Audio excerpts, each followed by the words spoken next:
La Diócesis de Armenia te invita a navegar en el océano del tiempo para recorrer juntos la maravillosa historia de nuestra Madre la Iglesia. Escúchala a través de los podcasts de Historia de la Iglesia a cargo de los presbíteros Luis Fernando Orozco y José Luis López, porque lo que es la Iglesia lo dirá su historia, lo dirá su historia, lo dirá su historia.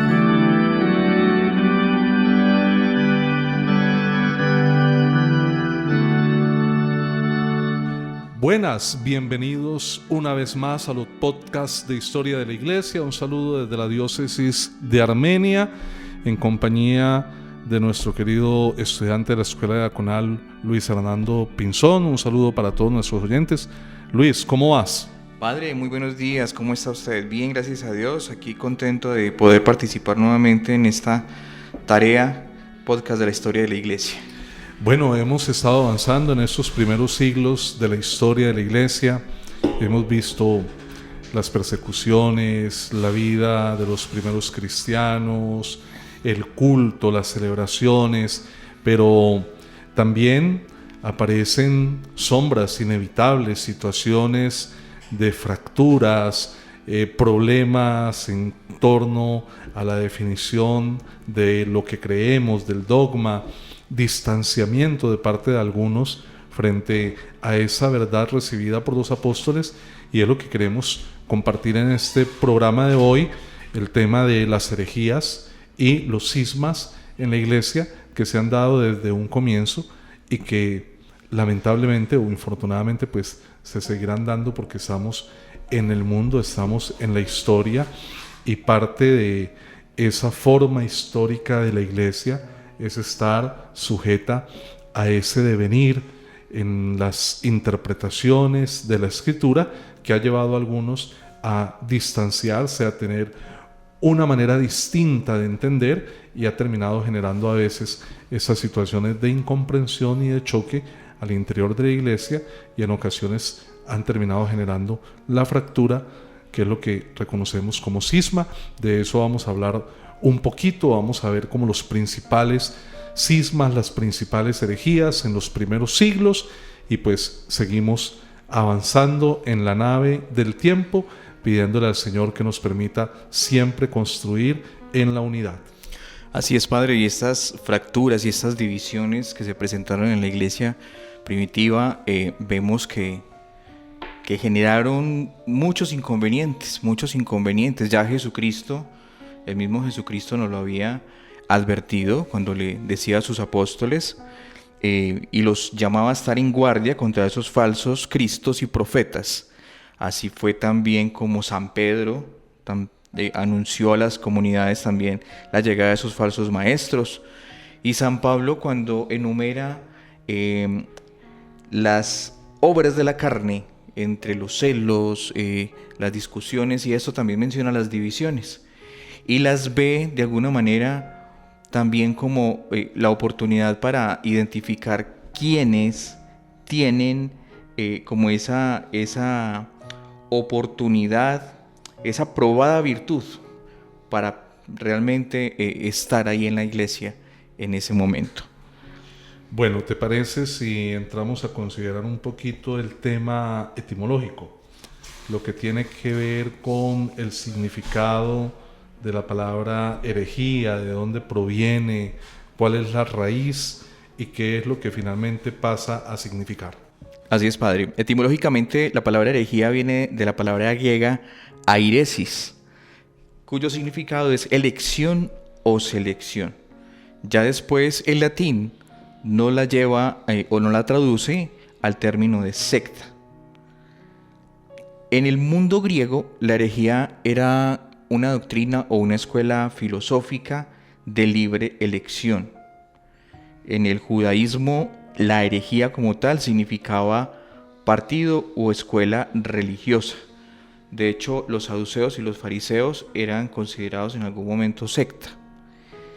Y en la historia nuestra de la Iglesia, secta o herejía significa la interacción de otro evangelio que busca apartar en algún punto la confesión de nuestra fe. Dice el apóstol San Pablo a los Gálatas: si alguien les anuncia un evangelio distinto al que habéis recibido, sea anatema. ¿Sí? Esa es fundamentalmente ya en el ambiente cristiano la herejía. Es un evangelio diferente al que la Iglesia desde la época apostólica ha enseñado. Los apóstoles reciben el mandato del Señor allá en el capítulo 28 del Evangelio de San Mateo: vayan a todas las naciones enseñándoles a cumplir todo lo que yo les he mandado. Enseñar lo que el Señor ha mandado, no lo que a mí me parece. La misión de la Iglesia y del evangelizador es comunicar en fidelidad el mensaje del Señor, y como el colegio apostólico lo conservó y lo transmitió. Cuando en el transcurso del tiempo entonces se va cambiando el mensaje, se le van haciendo modificaciones, a veces demasiado sutiles. En teología, igual en filosofía, una letra, ¿sí? Una palabra puede cambiar, desbalancea el mensaje completamente. Más adelante vamos a ver, por ejemplo, el tema de la disputa con Oriente acerca del filioque, porque la Iglesia dice que el Espíritu Santo procede del Padre y del Hijo. Los orientales, los ortodoxos, dicen, que también es la Iglesia ortodoxa, dice que el Espíritu Santo desciende del Padre por el Hijo. Entre el I y el por hay una diferencia teológica enorme, aunque leía al cardenal Walter Casper haciendo un análisis lingüístico y una cosa de peritos teológica en teología, y él dice que en el fondo no es tanta la diferencia, pero hay que hacer mucho ejercicio de hermenéutica para tratar de mostrar que no es tanta la diferencia, porque eso nos lleva divididos, ya vamos para 1000 años, por el filioque, que significa en latín, ¿sí? Y del hijo, filio, hijo, y del quo, y. Entonces, fíjense cómo un solo término, una letrica, una palabra puede hacer suscitar en la Iglesia una herejía, es decir, una interpretación que toca la esencia misma del Evangelio y lo cambia en otro. Y por eso dice San Pablo, advierte que el que anuncia un evangelio distinto del que han anunciado los apóstoles sea anatema. Y por eso la Iglesia termina en ocasiones pues declarando en excomunión ciertas posturas teológicas que definitivamente muestran una interpretación diversa, ¿sí? Una elección. ¿Cómo es que es la palabrita en griego? Airesis. Una elección distinta a la propuesta por los apóstoles a partir del depósito de la divina revelación. Entonces, esa es la herejía, y han existido muchas herejías. Hoy vamos a considerar algunas de ellas. ¿Y el cisma, Luis? Padre, aparece el cisma, en cambio, como una opción que no pone en peligro la fe de la Iglesia, sino que la divide, muchas veces o normalmente por cuestiones personales. Pero con frecuencia se dice que el cisma se degeneraba y terminaba siendo una herejía porque su protagonista pretendía o necesitaba de alguna manera justificar esa división eclesial que había generado. Se pueden dar los dos casos, pueden darse herejías que terminan generando un cisma, porque si la persona o el teólogo que ha planteado la herejía acepta el llamado de atención de parte de la Iglesia y se retracta de sus ideas, pues la herejía no termina en cisma. Pero si la persona sigue empeñada, como pasó por ejemplo con Lutero, como pasó con la Iglesia ortodoxa, pues no solamente se sostiene la herejía, sino que se realiza el cisma, que es la fractura, la separación, ¿sí? Entonces tenemos ese cisma con la Iglesia oriental y tenemos el cisma generado con el protestantismo en el siglo XVI, y tenemos otro cisma generado con la Iglesia de Inglaterra, con los anglicanos. ¿Sí? Que más que situaciones heréticas, allí lo que se generó inicialmente fue un cisma por un tema que en su momento consideraremos, pero que podemos adelantar: la negativa de Roma de concederle al rey Enrique VIII el divorcio del matrimonio sacramental. Por eso él decide romper, ¿sí?, separarse de la iglesia, pero no tenía una postura herética.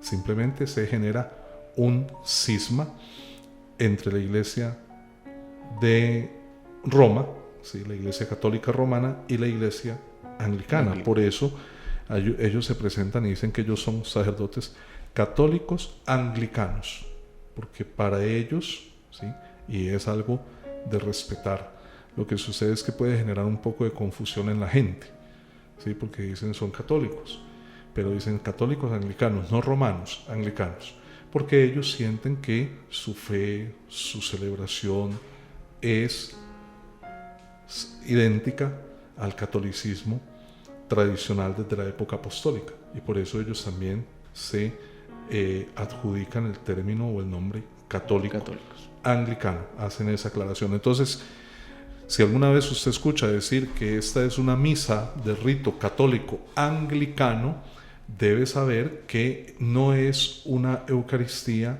de rito católico romano, que es el que como fieles por fidelidad nos vincula, ¿cierto? Entonces, pues, si se me pregunta, ¿debo o no debo participar? Yo creo que por fidelidad a mi iglesia, a mi credo, a mi comunión, pues no debo participar ni en una misa anglicana ni en una misa ortodoxa, ¿sí?, que también tienen ellos, los ortodoxos, su Eucaristía, pero no están en comunión con la sede de Roma, y por eso, pues, si tenemos nuestros espacios donde vivir nuestra celebración eucarística, pues nos abstenemos de participar en otros ritos, respetando, ¿cierto?, respetando en conciencia y admirando todo lo que de bueno y santo hay en estas otras congregaciones cristianas no católicas en comunión con Roma. Claro que sí, padre. Padre, hablemos un poquitico de la supervivencia de las herejías. Aquí se nos plantea que desde la antigüedad, cuando un simple cristiano, un laico o un obispo, un presbítero, se atrevía a negar algún punto sustancial de nuestra fe, pues era llevado a un juicio, de alguna manera a ser consultado y a ser juzgado por esa posición. Incluso a veces era expulsado o excomulgado. La excomunión es la medida máxima en la iglesia para tratar de hacer entrar en conciencia al pecador, ¿sí? Es una medida disciplinar punitiva, pero es la máxima. Es decir, se trata de agotar primero todos los recursos, se trata de hacer una invitación al diálogo, se llama al teólogo o a la teóloga que está promoviendo una herejía en el seno de la iglesia, se le invita a dialogar, se le pide, ¿sí?, que reconsidere su postura a la luz del depósito de la fe, ¿sí? Se le advierte que puede llegar a incurrir en una pena de excomunión, de continuar, ¿sí? Si es profesor o profesora, primero se le sanciona, eso se llama entredicho, con la posibilidad de enseñar en universidades católicas. Entonces, no estoy excomulgado, pero ya se me ha impuesto una sanción, y es que no puedo enseñar en universidades católicas. Tal vez públicas sí, porque es el Estado, pero no de confesionales. Y si mi postura sigue siendo firme en la herejía, pues ya finalmente viene un decreto de excomunión, ¿sí?, público, en el que ya se me declara como una persona que no está en comunión con la iglesia, que ha roto comunión con la iglesia, y de ahí en adelante todo el que me siga en mis ideas, pues de alguna manera también se está colocando en una situación de excomunión, pero lo ideal es no llegar a eso. Todo esto a la luz de lo que en el Evangelio de San Mateo capítulo 18 Jesús nos invitó, ¿no? Y recomendó de hacer ese proceso con ese tipo de personas que manifestaban esa diferencia, esa intención de división. Y que hay que hacerlo siempre, en todo momento, ¿no? Primero hablar a solas con la persona, nunca corregir en público, luego delante de dos hermanos, luego decirlo a la comunidad, ¿sí? Es un conducto regular el que el Señor nos coloca en ese capítulo 18 del Evangelio de San Mateo. Las primeras herejías, el primer ambiente, las herejías paleocristianas, cómo van surgiendo en la comunidad misma de judíos convertidos al cristianismo, estas primeras herejías, ¿cuáles podemos destacar, Luis? Entre los judaizantes, después del año 70 aparecen por allí dos corrientes, una que se llamó los ebionitas. Algunos santos padres de la iglesia hablan de Ebión como su fundador, y esa palabra Ebión asociada con el significado de pobre. Entonces se hablaba de la constitución de verdaderas iglesias, de la verdadera iglesia de los pobres. Y los elquesaitas, que profesaban una mezcla del judaísmo, cristianismo y paganismo. Posteriormente fueron conocidos en Mesopotamia con el nombre de mandeístas, y esa palabra manda significa ciencia. Fundamentalmente estas herejías paleocristianas que brotan a partir de los judíos que se han convertido al cristianismo es la negación de la divinidad del Verbo de Dios, de Jesús como verdadero Dios. El tema de pasar del monoteísmo centrado en una sola persona a un monoteísmo centrado en tres personas o comprendido bajo el prisma de tres personas le costó mucho a los judíos y a muchos otros autores que vamos a ver. Muchas de las herejías tienen un fundamento trinitario, fundamentalmente. O se niega la divinidad del Hijo, o se niega la divinidad del Espíritu Santo. Porque la idea es que si Dios es uno solo, pues como un hombre, ¿sí?, va a ser reconocido como Dios, pero en cuanto persona distinto del Padre. Entonces es una situación compleja. Algunos judíos empezaron a promover esta idea de que Jesús en realidad no era Dios como el Padre, y pues constituyeron las primeras herejías del cristianismo primitivo en el seno de la misma comunidad de judíos convertidos al cristianismo. Tenemos en segundo lugar el gnosticismo. El gnosticismo, padre, cuyo término como tal significa ciencia, es considerado un movimiento filosófico-religioso anterior al cristianismo. Tiene alrededor de 30 doctrinas diferentes, pero todas se unían en el concepto de que era la fusión entre la filosofía platónica y alguna religión oriental como la persa.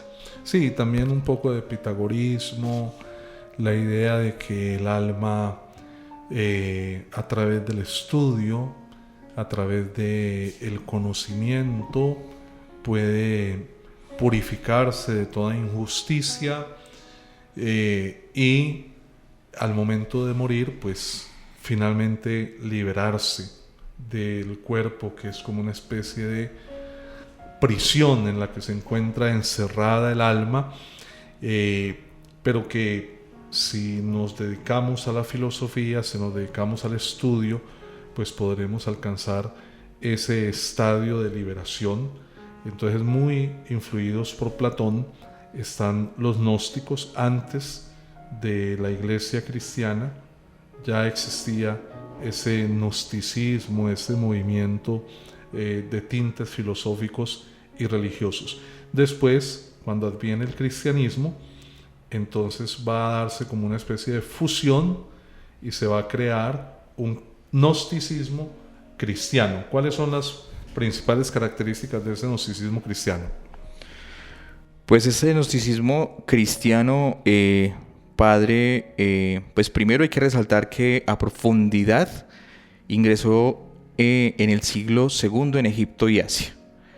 Algunos filósofos cristianos pretendían filtrar las verdades de la fe a través de las especulaciones filosófico-religiosas del gnosticismo. O sea, podemos decir que el cristianismo pasa del plano inferior de la fe al plano superior de la ciencia. Y pues tiene unas divisiones, Unas ramas. unas ramas, que es el gnosticismo oriental, el helenista, el propiamente llamado cristiano y el persa, del cual podemos como profundizar un poquitico.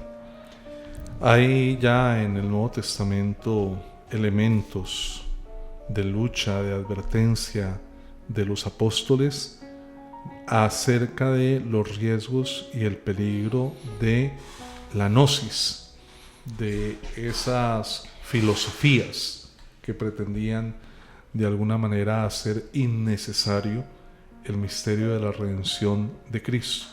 Entonces, desde el primer siglo, la Iglesia empieza a enfrentar la amenaza de la gnosis, que era un movimiento grande en el Imperio Romano y con el cual el cristianismo tuvo pues hay que presentar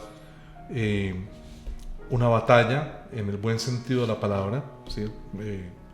Con textos antinósticos, y finalmente pues se decantó por la fe cristiana, pero todavía existen pues sitios donde se enseña gnosis, se habla de la gnosis, es con cambios que también en el tiempo han tenido, que se han hecho un poco esotéricos en ciertos aspectos, pero todavía perviven ciertos focos de gnosticismo en el mundo. Montano, hablemos de esta otra herejía. Montano fue un sacerdote pagano de la diosa Cibeles. Él se convirtió al cristianismo, pero se desvió muy rápido de esa verdadera fe cristiana. Alrededor del año 160 se encuentra predicando en Frigia, precisamente ya después de haberse distanciado del cristianismo. Se consideraba a sí mismo como un enviado del Espíritu Santo,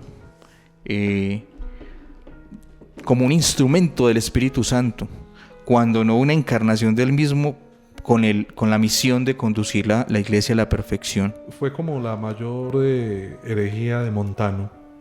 Sí, así como Jesús de Nazaret era la encarnación del Verbo de Dios, de la segunda persona, pues él llegó al parecer a afirmar que él era la encarnación del Espíritu Santo. ¿Sí? Y que se entraba ya en la era del Espíritu. Tenemos fundamentalmente 6 posturas de esta nueva profecía, como él hacía llamar a su herejía. Uno es el inminente retorno de Cristo para establecer en la tierra el reino milenario. El segundo es un rigorismo en la vida, en la ascesis, que invitaba incluso a la renuncia al matrimonio. El tercero, la prohibición de huir ante la posibilidad del martirio, precisamente por ese rigorismo, por esa ascesis extrema, un ayuno rigoroso de 3 días a la semana. El quinto, aunque admitía el poder de la iglesia para perdonar los pecados, sin embargo no debía hacerse uso de él, precisamente por esa mentalidad tan rigurosa, ¿sí? Pues no, el que falló, ¿sí? Y no se le debe perdonar, y eso con el fin de que no se introdujera en la iglesia una especie de relajación, como tenemos que reconocer que nos ha sucedido, ¿sí?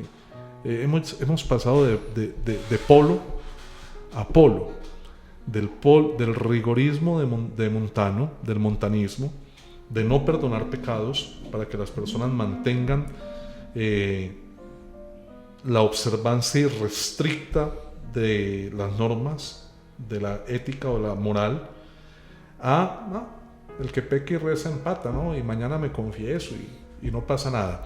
Y la sexta, que la iglesia se compone de 2 categorías de fieles: los neumáticos, que él denomina hombres espirituales, adheridos al Espíritu total a él, o sea, casi que serían el grupo de él, de los montanistas, y los espirituales, ¿sí?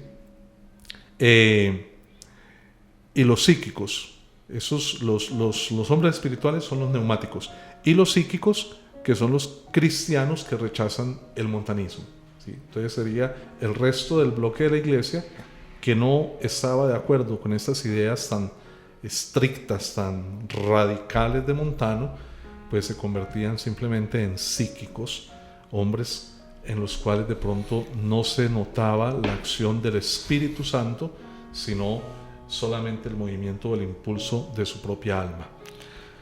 Así es, padre. Este movimiento rigorista y fanático de costumbres muy austeras, pues tuvo una aceptación importante, principalmente a gente sencilla. Incluso el Papa Seferino simpatizó con esta corriente, con este movimiento, hasta que lógicamente descubrió su verdadera identidad, sus verdaderas intenciones, y pues terminó condenando. Estamos hablando de que el Papa Seferino gobernó la iglesia entre el año 197 y 217, ¿sí? Como para que nos hagamos una idea en qué época estamos considerando la herejía montanista. Finales del siglo II, comienzos o inicios del siglo III. Todavía se suscitan por ahí ideas montanistas. Todavía encuentra uno en la iglesia católicos que son muy rayados, ¿sí? Católicos que todo es pecado, que mejor dicho, casi que hasta respirar está mal, que quieren llevar todo a un nivel de rigorismo, de ascesis.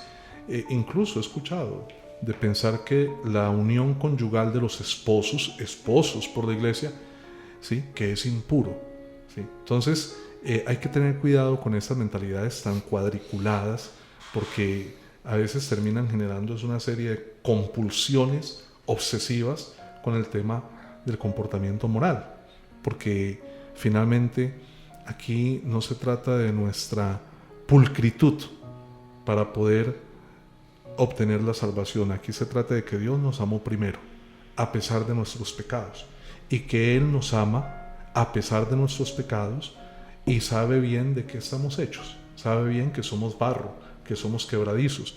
Eso no quiere decir que vuelva una alcahueta, pero sí que no es un general, un dictador, que ante la más mínima falta entonces viene la pena de muerte.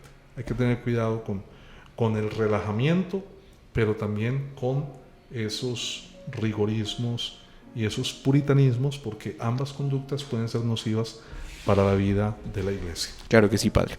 Ahorita miremos el milenarismo.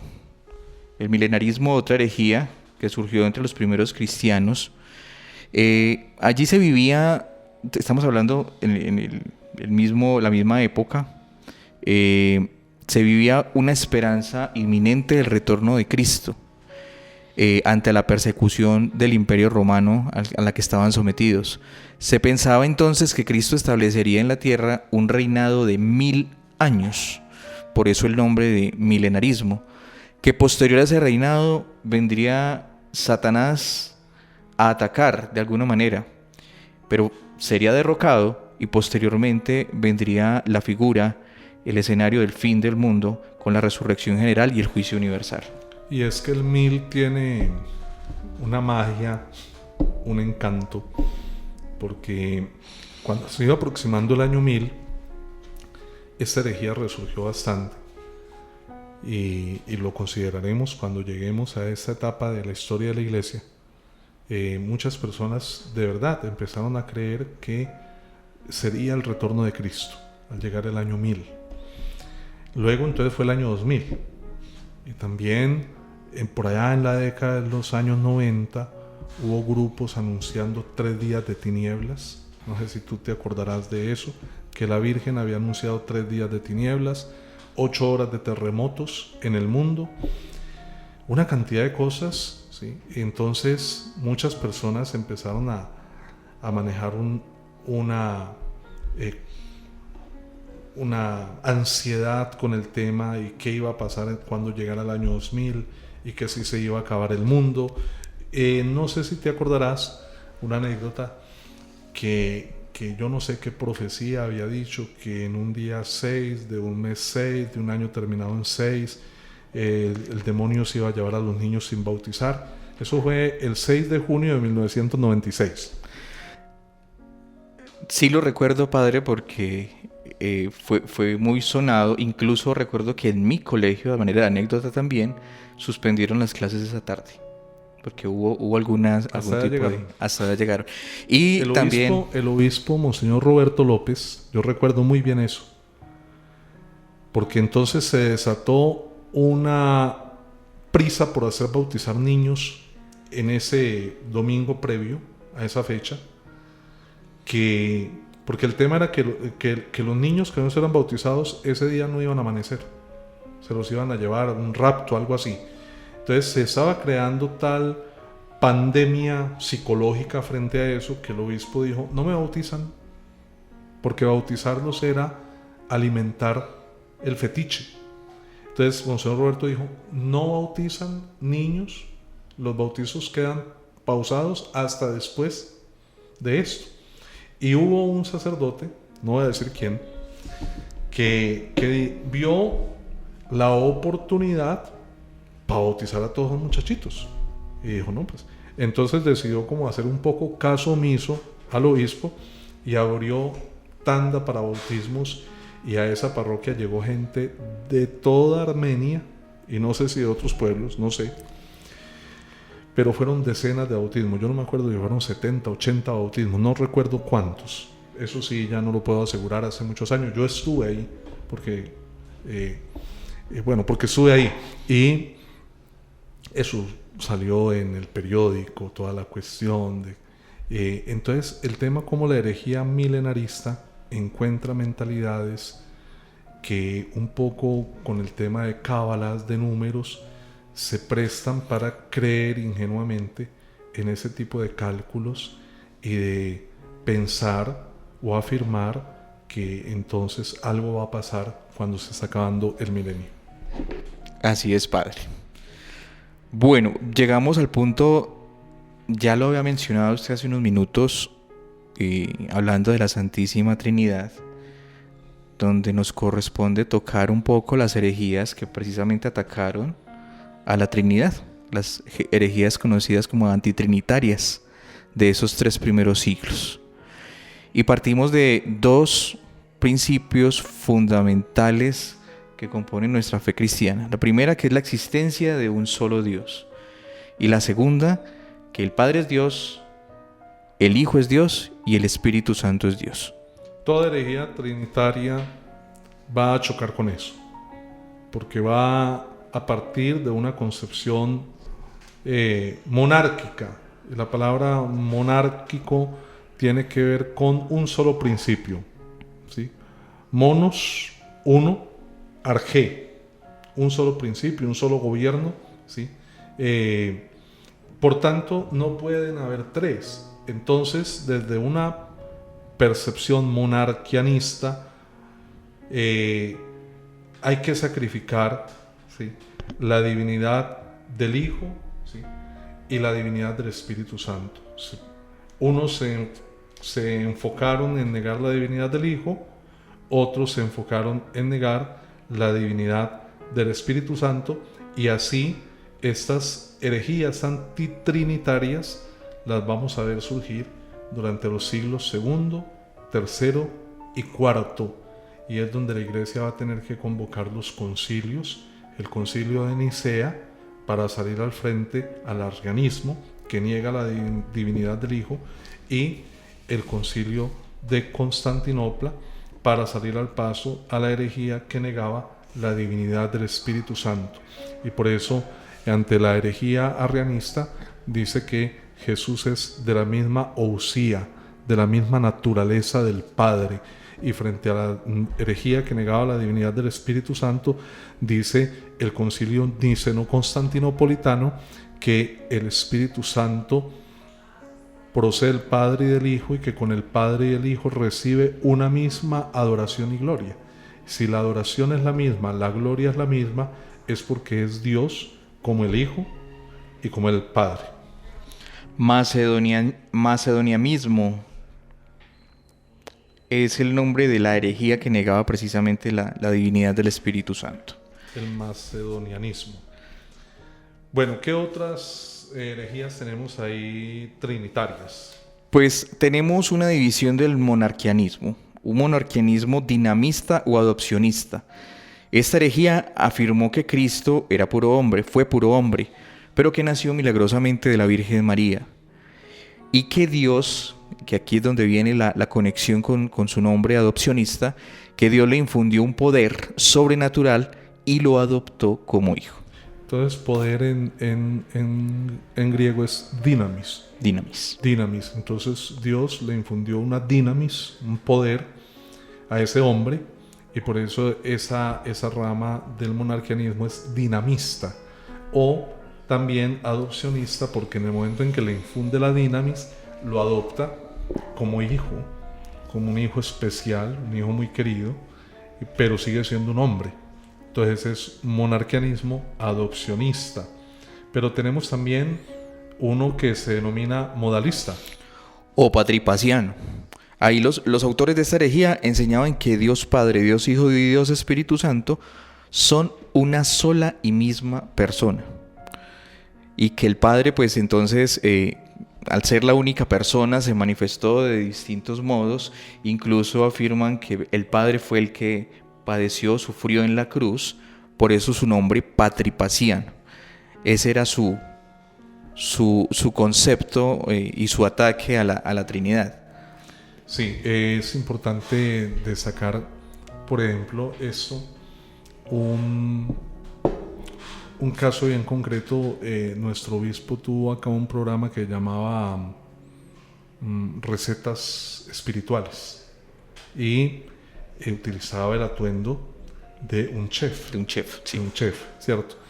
Entonces, es algo similar a lo que pensaba la herejía modalista, porque aquí no estamos hablando de que el obispo y el chef son distintos. Es el mismo hombre, o es el mismo ser, ¿sí?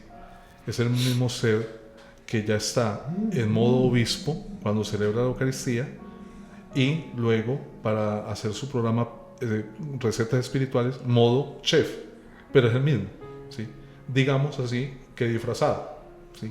Entonces allí, en la herejía modalista, ¿sí?, no hay tres personas, es un único Dios, única persona, que en unos momentos de la historia se ha manifestado en modo de padre. En la encarnación se manifiesta en modo hijo, y también en modo Espíritu Santo, pero es el mismo. Entonces el que murió en la cruz es el Padre, ¿sí? Y por eso, como tú bien señalabas, también se denomina patripacianismo. Bueno, para que vayamos terminando, hablemos un poco de los cismas, de esas rupturas que se dieron en la comunión, en la unidad de la Iglesia en los primeros 3 siglos. Entre los cismas que podemos referenciar de esta época tenemos el cisma de Hipólito Romano. Resulta que él aspiró suceder en la silla de Pedro al Papa Ceferino. Al no conseguirlo, entonces se hizo elegir por un grupo de partidarios suyos, convirtiéndose en un antipapa. Porque la Iglesia había elegido a otro, ¿no? A San Calixto. San Calixto. San Calixto. Entonces muere el Papa Ceferino, la Iglesia elige a San Calixto, pero Hipólito también quería ser Papa y se buscó un grupo de fieles que lo reconocieran como Papa. Entonces habían 2 papas, pero uno de ellos era antipapa, que era Hipólito. Así una de las primeras. Eso es lo que llamamos cisma. Hipólito no tenía herejía, pero dividió la Iglesia, claro, por su deseo personal, algo tal vez muy subjetivo, de querer ocupar la silla de Pedro, pues que no sabía la soga que se quería echar al cuello. Buscando imponer su voluntad. También acusó, hablando de Hipólito, acusó a Calixto de laxismo moral. Tertuliano, que se había pasado en esa época al montanismo, intervino en esa contienda con su obra de Pudicitia. Pudicitia. pudicicia. Bueno, ahí vamos aprendiendo. Vamos a ver latín 2 en la escuela de Aconal. No, con toda seguridad lo necesitamos. Criticando, con esta obra criticaba duramente el decreto perentorio del Papa sobre la penitencia.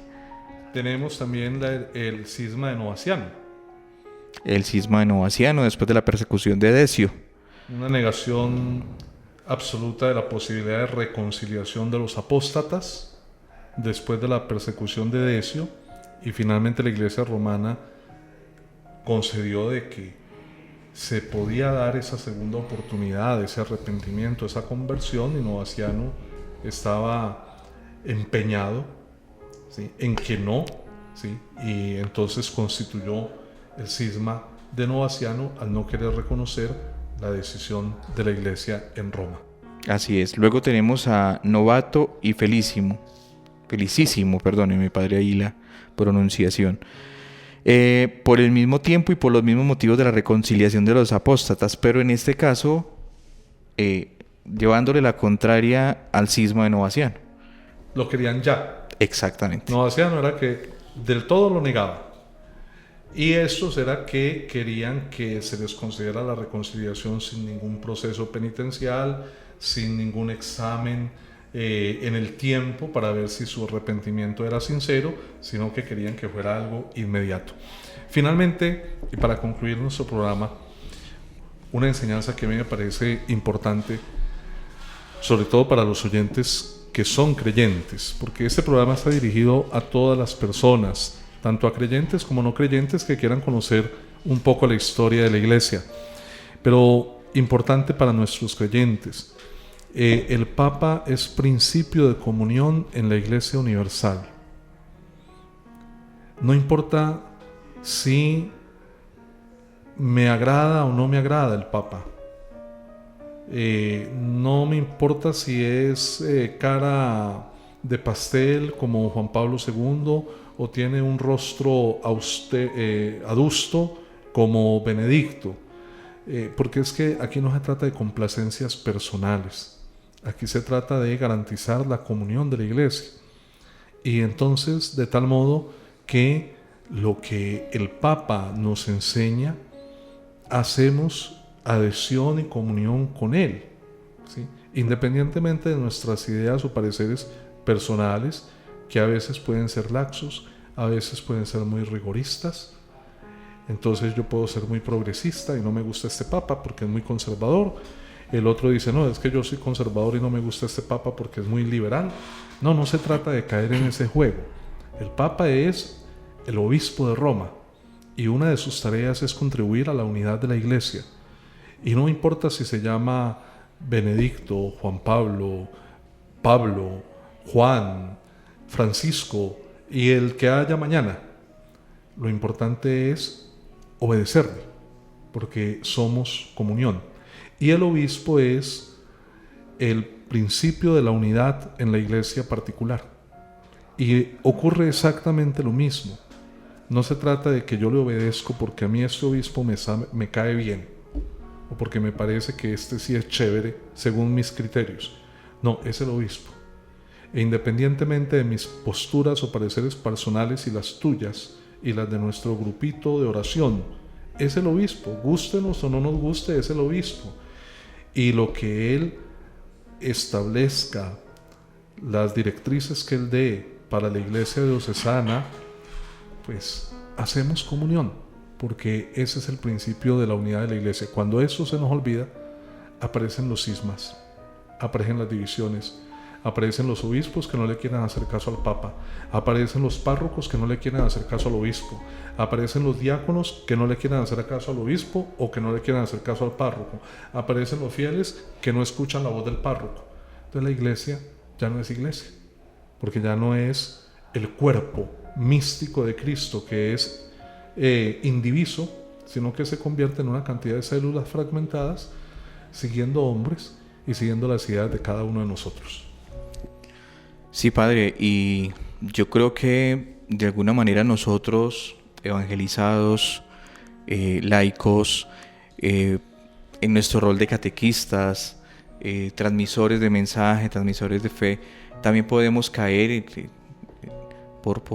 digamos, por la ausencia de una buena preparación, por el no estar en comunión con nuestra diócesis, con nuestra iglesia, en transmitir algunas ideas y algunas motivaciones para que aquellos que nos escuchan pues terminen confundidos y terminamos aumentando esa división en nuestra propia iglesia, en nuestra querida iglesia. Mucho daño a la iglesia, mucho daño. Trabajemos en unidad, busquemos siempre aquello que nos vincula, que nos une, y aprendamos a superar las diferencias a través de un espíritu de diálogo fraterno. Para todos nuestros oyentes, un feliz resto de día. Que Dios los bendiga. Muchísimas gracias a todos, muchas bendiciones y muchas gracias por estar atentos a este programa.